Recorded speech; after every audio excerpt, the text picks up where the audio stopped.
Flow cytometry is used to count and analyze the size, shape, and properties of individual cells within a heterogeneous population of cells. Flow cytometry data is extremely quantitative and can be analyzed in depth by specific flow cytometry software programs. Once a suspension of individual cells has been prepared for flow cytometry analysis from cells, tissues, or organisms, the prepared sample is placed on the flow cytometer.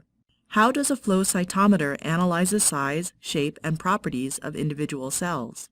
A flow cytometer contains several key components, including the sample, fluidics that move the sample into the flow cytometer, lasers, optics which gather the light, detectors to sense the light, and a computer system to output the data into a form that can be analyzed by the researcher.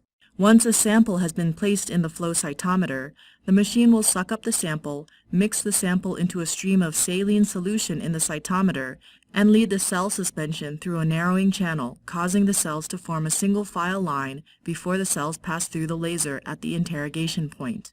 Each cell within the sample then moves across the laser beam, allowing each cell within the sample to be individually analyzed. As each cell passes through the laser beam will scatter in multiple directions. The flow cytometer detects light scattered in a forward manner, called forward scatter, and light scattered in a sideways manner, called side scatter. The amount of forward scattered light for each cell is detected by a detector on the far side of the cell from the laser. Forward scatter is proportional to the size of the cell.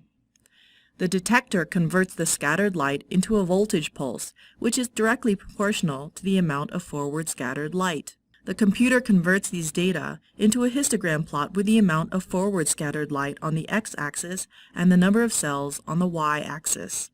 The amount of side scattered light is detected by a detector located perpendicular to the path of the laser beam.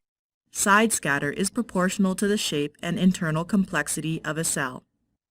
Just like with forward scattered light, the flow cytometer converts the detected side scattered light into a voltage pulse, which is directly proportional to the amount of side scattered light.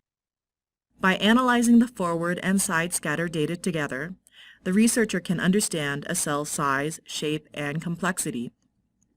In addition, the analysis of the forward and side scatter data can allow the researcher to divide the heterogeneous population of cells into individual populations with varying size, shape, and complexity. This capability of analyzing multiple populations within a sample is the immense strength of the flow cytometry experimental technique. In addition to analyzing a cell's size, shape, and complexity, a flow cytometer can also detect emitted light from excited fluorescent molecules, such as fluorescently labeled antibodies or fluorescent dyes or stains.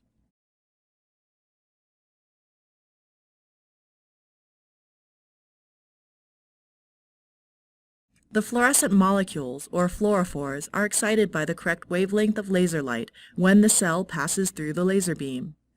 After excitation, the light emitted by the fluorophore is directed along a path with emission filters that allow for the detection of multiple different fluorophores emitting light in a cell. A flow cytometer can detect the presence of a fluorophore and also quantify the relative amount of a fluorophore within a cell. A flow cytometer can also be used to detect light emitted from multiple fluorophores in the same sample. While it is common for flow cytometers to detect 2, 3, or 4 colors at the same time, some flow cytometers can even detect up to 18 different colors at the same time. The data can then be presented to the researcher in the form of a histogram or a dot plot. Such data furthers the powers of flow cytometry analysis by enabling the researcher to analyze individual populations of cells within a heterogeneous mix of cells in the sample.